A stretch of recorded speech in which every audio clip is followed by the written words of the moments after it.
Hello. I guess this is my first official YouTube video where I'm talking to YouTube. So, welcome. This is Mimi Talks, and I'll be talking about my domestic violence story and eventually get on to why. Well, I already kind of got on to why I have one eye, but I'll get deeper into the whole one eye thing. I saw a few people asking. This all started on TikTok, and there was a few people asking on TikTok, what happened and everything. So I'm here to tell my story. So if you haven't watched the video of all the parts before, please go there and watch that. And I guess I'll start where I left off from there. So after telling him that we need to move, I found a really cheap place, and the guy kind of really worked with us, and we got in there. And this was like October of 2009. And no, this was September of 2009. This was September 2009. And we moved into the place, and almost immediately his mom was just like, she can't keep up the rent there by herself, and that she hadn't even paid the rent the month before. And so basically she had an eviction notice and had to go. So she needed somewhere to go. And so, of course, I'm going to say, yeah, she can come because that's his mama. So she came, and her stuff came too, but some of her stuff came, not all of it, just basically what we needed, like the living room set and stuff like that. But so while living in this house, I got my newborn baby. Well, he's about 2 months old now, but she ended up getting the bigger room. It was all of her dishes.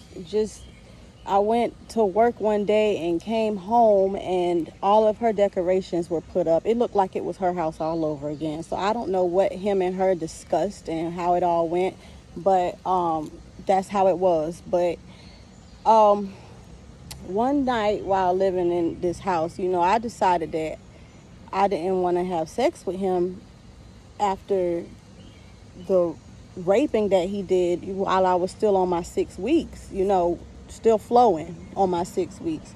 So I decided, I'm not having sex with you. Like, I honestly was still hurting and everything. So he ended up telling me one day that he wanted to have another child, have a daughter. And I was just like, I feel like we should wait until he gets in, talking about my son, gets into kindergarten, that way he's a little older, and whatever. And he act like he agreed to it all. But one night I was getting in the shower, and I had the door locked because, like I said, his mom was living there, which obviously she got her son. He's only 14, so he's living there, and I need, whatever. So I have the door locked, and it's one of the doors where you can literally use your fingernail to unlock. But I don't know. In my mind, if it's locked, that lets you know somebody's in here. You try to twist the handle, somebody's in here, go about your business.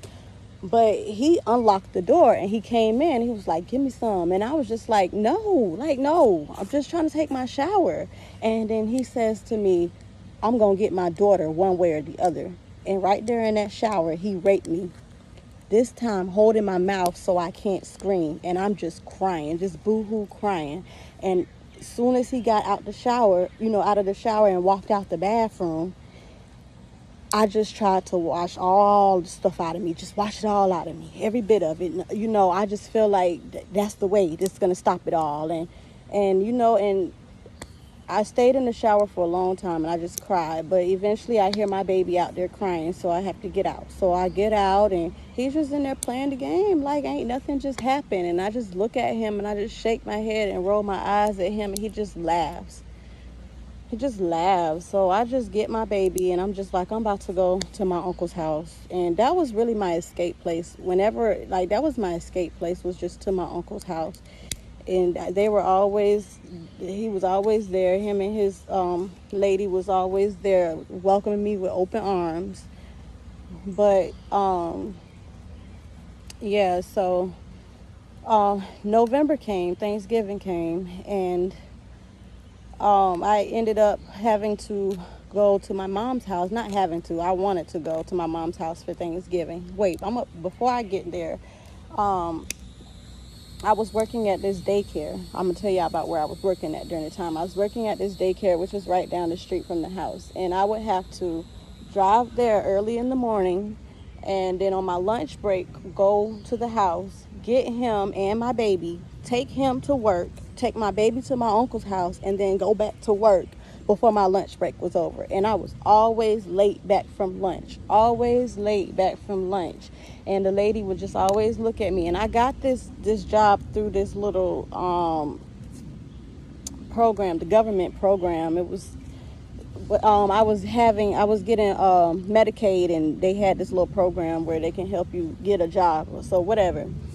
Getting Medicaid for my baby. But anyway, so while I was there, I would sleep. When the kids would nap, I would nap. I'd be over in the corners, knocked out. And the lady eventually, I guess she didn't like it. I guess.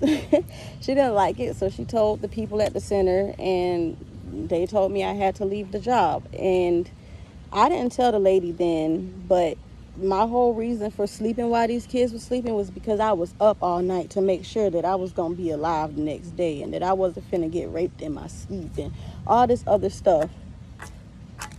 So, okay, so moving right along. It's November now. And, before November even came, I had took a pregnancy test. Did I take a pregnancy test? Nope, I took a pregnancy test after I came back. Okay, so I went to, oh fudge, I dropped my stick. I went to Georgia for Thanksgiving, and I ended up staying all the way through Christmas. And he came up for Christmas, and I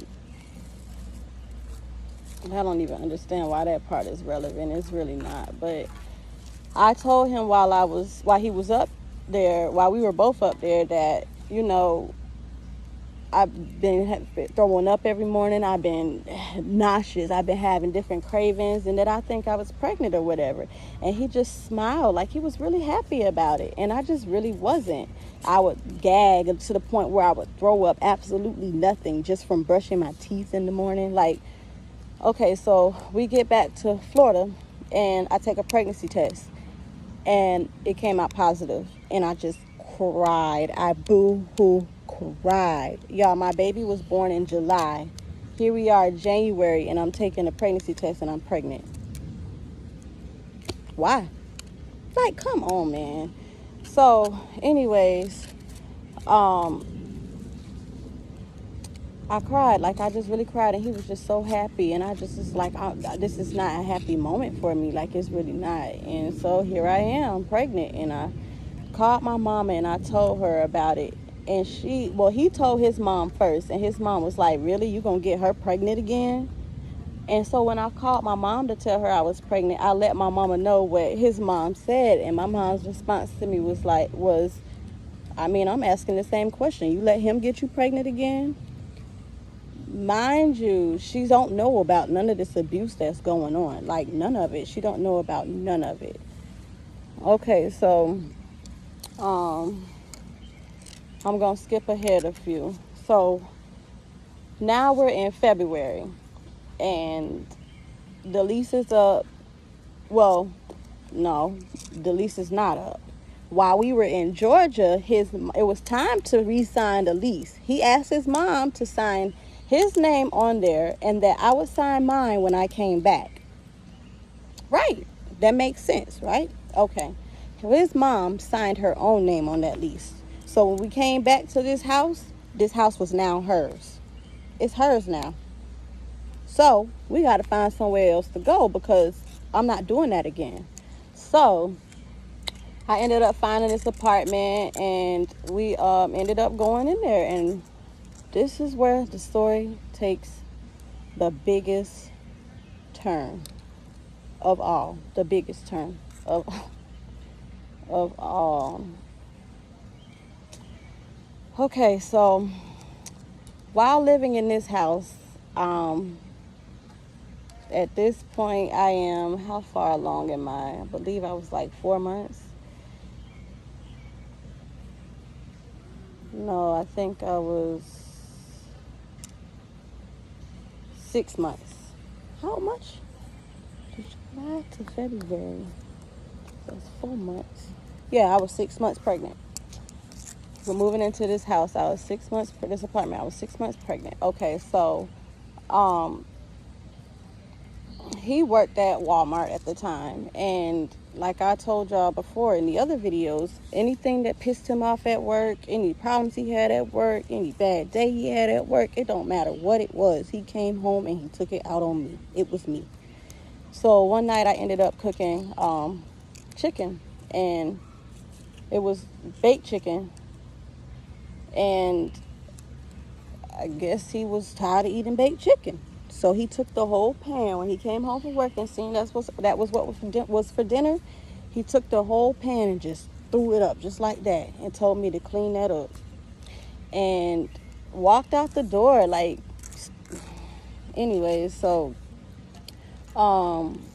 there was a whole lot of physical fights in there, like a whole lot. It's a lot of that. Like I said in one of my other videos, I've blocked out so much, y'all, and I am trying my hardest to tell y'all this story as the events occurred, but I'm just going to speak on everything that happened in this apartment, whether it's in order or not. But I'm going to talk about while I was pregnant first and then after the fact.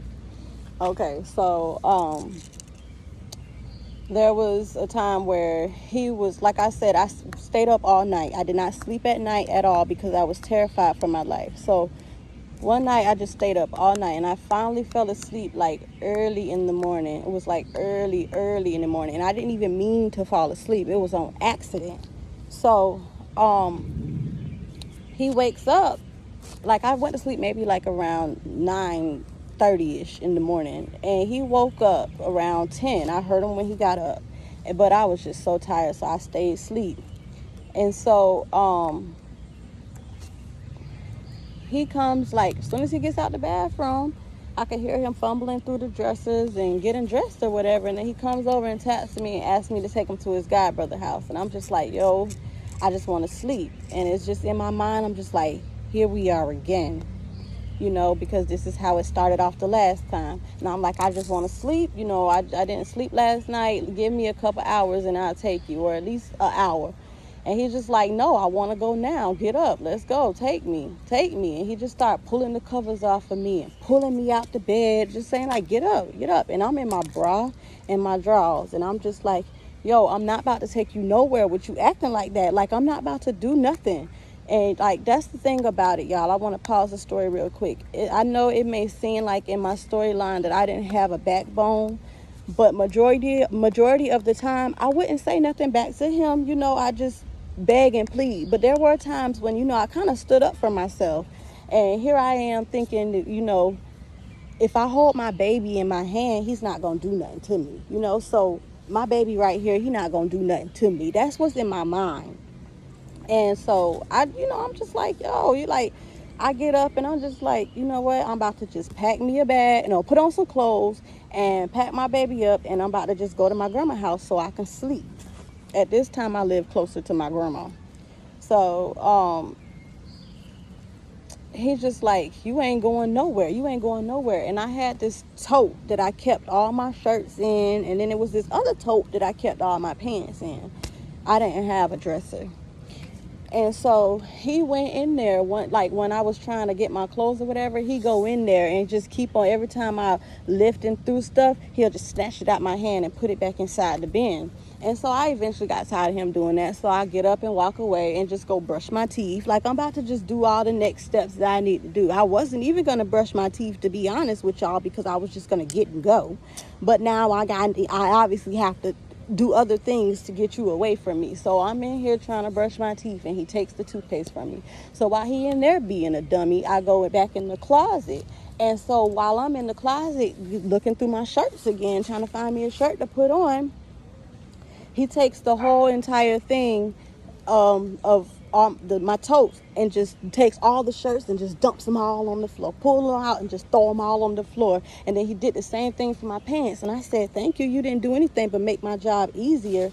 And I guess that really just ticked him off. Like, because I guess he noticed that you did. Like, now I don't have to dig through it, you know? So As so I find my clothes and I take them out and I go and put it on the bed. And then that's when, like, you could tell that he got really, really angry. And so I picked up my son and I'm holding him in my hand. And I'm just like, you know what? Just let me put on my clothes and let me go. I just want to go to sleep. Like, I'm not about to take you nowhere. Like, nowhere. And you acting like that. Okay, so, oh, I think an ant was biting me. Okay. Whatever you is, don't do it. Okay, but anyway, so, oh yeah, so, I go back in the closet because I forgot that I freaking needed a better bra than what I had on. So I had to go back in the closet to get my freaking bra. And while I'm in there, he just blocks me in there. I'm holding my baby still, and he just blocks me in there. And he like, you ain't going nowhere. The only place you finna go is to take me where I want to go. And I was like, I'm not finna go nowhere. You about to move. I was like, I'm not taking you nowhere. You about to move out my way so I can go. I just want to sleep. And so he ended up pushing me. And when he pushed me so hard. My baby head banged into the wall. And then my baby just broke. He like started crying so hard. And I was just like, I said, you see what you did to my baby? You see what you did? And, you know, I'm just kind of cuddle him or whatever. And he was just like, oh my God, let me see him. And my mistake was giving my baby to him, because when I gave my baby to him, he sat my baby down on that bed and came and picked me up and swooped me over his shoulder and started heading for the front door. And I'm like, oh no. All I know is when I get out, I ain't got nothing. I ain't got no clothes on. I ain't got no keys to my car. I ain't got nothing. Nope, you're not getting me out this door. So I don't know what movie I can compare it to, but I sure as heck turned to the side as much as I could and had my hands on the on one side of the door frame and my feet on the other. You're not getting me out of here. No, sir, you're not. And eventually he got me out of the bedroom doorway, but he could not get me out that house doorway. And he ended up giving up. And at that point, I just got my baby and I just threw on a dress. I bumped the shirt and the pants I had. I just went and just grabbed anything, just threw it on. And I didn't even have no shoes on, and I was gone. Like, gone. I didn't have no money, no keys, no nothing. If he would have put me out there, I would have had to run around that freaking neighborhood in my drawers, y'all. Big and pregnant. I would think I was like 9 months pregnant at that time. Big and pregnant. Like, no. So anyways, I'm gonna move right along. There was a time when after I had my baby. Okay, so yeah, I'm gonna talk about when I had my baby. So once I went into labor with my daughter, I knew I was in labor again. So, you know, I woke him up, let him know, and I drove myself to the hospital this time. And I drove with my truck on E, all the way on E. I had enough gas. I didn't even have enough gas to make it into the parking spot. I rolled into the parking spot, y'all. And I did that on purpose because I didn't want him to take my truck while I was unable to get out there. You get what I'm saying? So, anyways, you know, I went in the hospital. I gave birth to my baby. Everything, blah, blah, blah. He stayed in the hospital as much as he could. He had to go to work and stuff, but I was okay with that. But then after going home, this is where things took a turn for the worse. Like, I don't know. I keep saying that a lot. Things took a turn for the worse.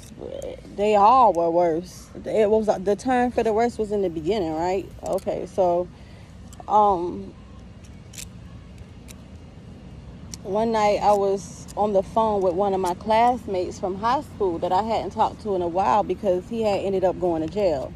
And this literally was just a classmate. Like, that was it. That's all he ever was. And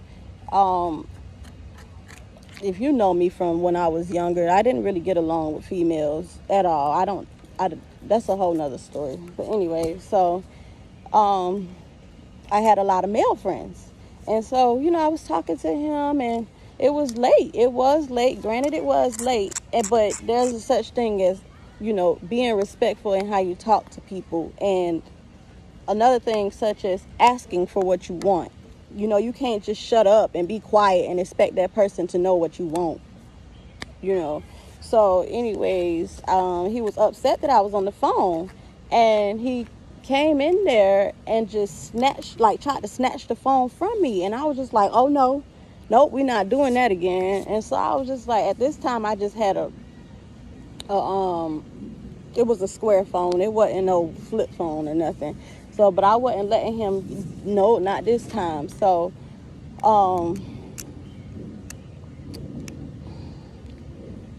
we in here tussling over this goddamn phone, y'all. Just tussling. And I'm not letting it go, because to me, that's my only way to get contact outside of this house. If this man killed me right here in this house, I ain't got no way to let nobody know. Nobody. So I'm not giving up my phone. And so I fought for this phone, and I fought hard for this phone to the point where he could not get it from me, and he got mad and he picked me up. And when he picked me up, he went to go slam me, and when he slammed me, my foot hit the ceiling fan. And then the way he slammed me, my foot hit the railing from the bed. So it already, the same foot hit the ceiling fan and then hit the railing from the bed. And it swelled up instantly. Like, not really instantly, but it started swelling. My ankle started swelling. My foot started swelling. So I called my mama, and I'm just like, Mama, he won't leave me alone. And I'm just telling her, like, he won't stop arguing with me and whatever. And so she's just like, y'all sleep in different rooms for the night, and we'll talk about it in the morning. And that's why I made it my business, y'all, to tell y'all that I told her he won't stop arguing with me, because at the time she still didn't know about the abuse. So she's just like, y'all sleep in different rooms and we'll talk about it in the morning. This was like 2:00 in the morning. So, and mind you, my mama was in Iraq at the time. So when I don't remember how we used to call each other. I don't remember. That was 2009. I don't remember. But anyways, so the next morning, we went to sleep. Well, he left out the house that night, and I ended up locking the door, but I didn't know he had a key. So he ended up getting back in, and when he came back in, I was already asleep. Was I? Yeah, I was already asleep, because I don't remember him coming back in. And I'm guessing he did sleep in another room, because I had the door locked. And these doors wasn't the kind where you can unlock with your fingernail. You had to have a bobby pin. So I guess he slept out on the couch or in the other room. I don't know what he did. But when I woke up the next morning, it was a letter on the table. And he was just like, I'm sorry. I think I should spend some time away. I really don't know why I keep doing this to you. And I think time away will make it better. And so I'm ecstatic, y'all. He left me the apartment. I could figure out how to pay the rent some other time, but he left me the apartment. He gone for some time. I'm ecstatic, y'all. I can sleep in peace. I can be okay. Everything. He even left the key sitting right there with the letter, y'all. With the letter. And the thing that I didn't like about that is the fact that meant he left my front door unlocked, because you can only lock it with a key. But, you can only, it ain't got no bottom lock. But anyway, so, I had to crawl around to go warm my baby up. He had one of those little, those little beginner Gerber trays, and then warm him one of those up, and then make my daughter a bottle. I had to crawl from the room to the kitchen, and everything that I had to do that day, I had to crawl. And so he eventually ended up coming back, y'all, maybe like 45 minutes after I woke up. That wasn't much of a break. So he came back, and he's all apologetic and all of this, and see me limping around. I eventually just was like, I can't do this crawling thing no more. Like all the way up my shin was all swollen and everything. But I was just like, I can't do this crawling thing anymore. So I would just hold on to objects and limp around. And he saw me limping, and he was just like, you should go to the hospital and get that checked out, and I'll watch the kids and all this other stuff. And he out there on the freaking porch on the phone with this girl, telling her everything that's going on, but making it sound like it's all me. Like, and saying nothing about him putting his hands on me. Nothing about that part. That part just he left out. I guess that wasn't important to him. But, Yeah, so I ended up going to the hospital that day, and they just told me that my ankle was sprained or my foot was sprained, and they wrapped it up or whatever. And and I went and hung out with my auntie and my friend that day. I sure did, y'all. I didn't even go back to the house. I didn't feel like my kids were in danger or anything like that. So I just didn't go back. Like, I went and hung out with my auntie and my friend, and just had a peace of mind that day. And I was just prepared for whatever I had to hear when I came back. And I literally did not come back till like almost 11 o'clock that night. And he was mad. He was very upset. And of course, we got into it. But, he pushed me around, shoved me around a couple of times, but it wasn't no fist and nothing like that. Just more words than anything. And so, okay, so another time, what was the other thing? Oh, that was the same time. Okay, so then I was just like, when I came back that night, after having that whole free day, I was just like, you know what, I'm about to just go. I don't have to deal with this. I'm about to just go. And I packed me and my kids some clothes, and I left, and I went to my grandma's house. And I was at my grandma's house. This is about,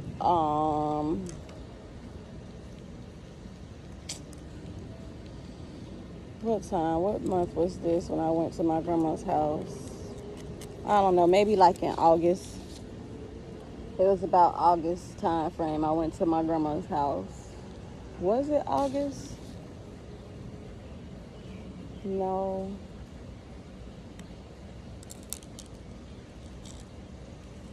I'm trying to think of how all this went.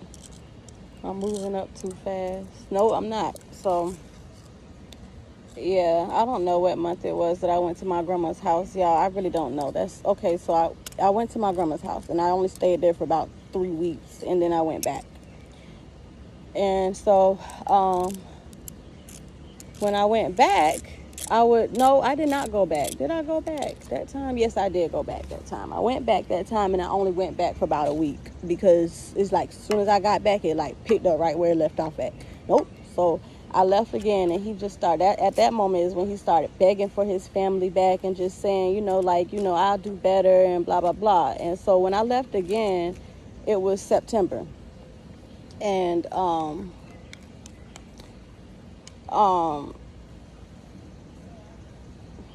I think I got the months wrong. I don't know why I feel like oh no, I don't got it wrong. I'm tripping, y'all. Okay, so we still in 2009.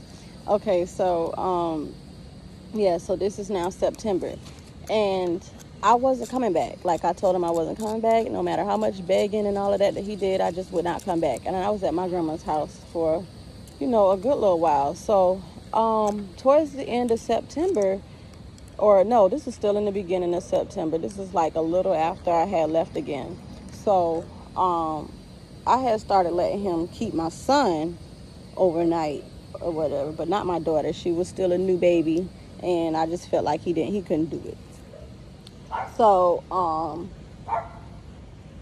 would let him keep my son, who was already a year old at the time, and overnight or whatever. And so one night I took him. My son had been having a little cough or whatever, so the doctor gave him medicine. So one night I went to take him over there, and he was just like, "You gonna have to do something about." Well, he was standing at my truck window, and I gave the baby to him, gave the bag to him, and I was getting ready to tell him about the medicine in there. And right before I could talk, he was like, "You got to do something about this cough, because I don't like the way he's sounding." I was like, "It's medicine in the bag. You didn't see it? Dang." You didn't see it the last time he was over here? And then he was just like, I was in that, before I could even get the rest of what I was going to say out, which was going to be, the doctor gave another kind, and I was going to tell him that was in there too, or whatever. But he was just like, see, that's that dumbass that I be talking about. You don't never tell me nothing but expect me to know it, and just started going off and called me a dumb AB. And walked off. And all I seen in my eyes was fire, y'all. I just wanted to hop that curb and just run him clean over, because who you think you're talking to? That's what's in my mind. But he got my baby in his hand, so I didn't. And I told my auntie, because she was right here in the passenger seat, and I was just like, I just want to run him over. He lucky he's holding my baby. And she was like, you think that it's smart for your son to be over here while he that mad. You don't think he should calm down first? And I was like, you got a point. You got a little, you got a point. So I drove back around, and the way the parking lot is, it got a little dip area. I guess it's supposed to be for wheelchairs, but we drove up on there and drove up on the grass and around the building, and that's where the door was to the apartment. So I drove up around there, and I had let him know. I was just like, yo, hey, he didn't even get time to make it in the door yet. He literally was just putting his hand on the doorknob. And I was like, if you gonna be, if you mad or whatever, I can get him till you calm down, because I don't want you to do nothing to my baby. So he was like, I ain't gonna hurt him, man. That's my son. What kind of junk is that? I wouldn't do that to him. I was like, I'm just making sure, I'm just saying. He talking about, man, all I want is my family back, and just start doing all that family junk and all of that crying and junk. And I was just like, I'm not here for all of that. Is you okay to watch my son? That's all I need to know. And he just, I got him, man. And I drove off, and he called me some more names. So my auntie was just like, Mimi, you sure? Are you sure? You sure? And I'm just like, you know what? You might be right, dog. I'm going to just go ahead and get him, and then I'll just drop him off later. So I rolled back around, and I blew the horn, and he came outside, and he was like, what? I was like, just put my baby in the car. I'll bring him back once you calm down, because I really don't think it's smart for you to have him while you mad. So he was just like, I ain't gonna do nothing to him. I said, just put him in the car, or I'm just gonna call the police and have them watch you put him in, or make you put him in the car. He was like, man, I'm not putting him in nowhere. How about you get out the car? So I called the police on speakerphone, and I was like, hey, I need an officer over here he was like, man, just take him, man, just take him. And he put my son and his bag in the car, and I drove on off the grass. And I told him, I was like, never mind, I got him. I don't need an officer anymore. Thank you. And so I drove around off the grass back into the parking lot. And the way the building was is, like I told you, got those little indent things. So it's got it on each side, each entryway of where on this side is grass, and on this side of the building is a sidewalk. So when I drove up the grass the first time, when I drove around the building the first time, I drove up the grass and then exited off on the sidewalk way. And when I came back, I was leaving out the neighborhood, which is also that way. And when I came back in on the sidewalk. And so I was facing the grass exit. And that's the exit I left off of once my baby got in the car. And as I'm getting onto the concrete, which was the parking lot, and I started driving, I just see him coming from the sidewalk way. His eyes was bloodshot red, like they were glowing red, y'all. That's the only thing I can see coming from around that corner is these eyes that are glowing red. And I was just like, oh my God. And I didn't have no AC in my truck, so all my windows are down. And he just ran straight in front of the truck, and I stopped because I don't want to hit him. He had already been talking about killing himself and all of that because his family had left him. So I don't want to be the reason he died. So I stopped. I slowed down enough to where I don't hit him. And that's when I noticed that he wasn't stopping. He was still coming around to my window. And when he was coming around to my window, I just hit the gas. And when I hit the gas, he put his one hand around my neck and the other hand on the steering wheel and just started steering it to the right while he was squeezing my neck. So I'm leaning over this way trying to get him off of me. My auntie over here screaming the whole time, your kids, mister, your kids, mister, what about your kids? Mister, what about your kids? And he's just not hearing none of that, y'all. So I just I don't know, like it was all happened so fast. I ended up hitting somebody's work van, bounced off of that, ended up hitting a tree. And somehow the way his body was hanging onto the truck, his body hit the tree as well. And so all I was seeing in front of me is another apartment building. And my car was just going. It was going. And I just stepped on my brakes so hard, and my truck just slid. It didn't even stop. It just kept sliding until it finally stopped. And it stopped, and I threw it in park. And I hurried up, and I took my kids out of the car. And it was this lady sitting upstairs. They heard the noise, and then seen the rest of everything that was from the tree on up. So I took my babies up there and asked them, can y'all watch my babies for me? I don't want the police to know they were in this. I don't want them, I don't want that. I feel like CPS would have been called, all that, and I don't have time for none of that. So y'all keep my babies up here, whatever. So it was a police that lived in the neighborhood. So my auntie I ended up calling the police. When I hopped out the truck, y'all, I couldn't find him. I didn't see him anywhere. I don't know where he was. I don't see him. He's not laying on the ground nowhere. I don't see him nowhere. And I called the police. I told them that I might need an ambulance out here. But no, I didn't say I need an ambulance. I said I needed an officer out here because an accident just happened.